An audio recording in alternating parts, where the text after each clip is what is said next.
बोलता काळूबाईच्या नावानं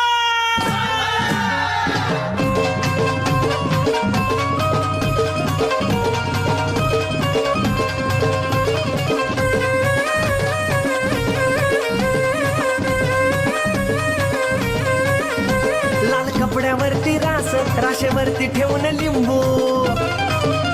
लाल कपड्यावरती राशेवरती ठेवून लिंबू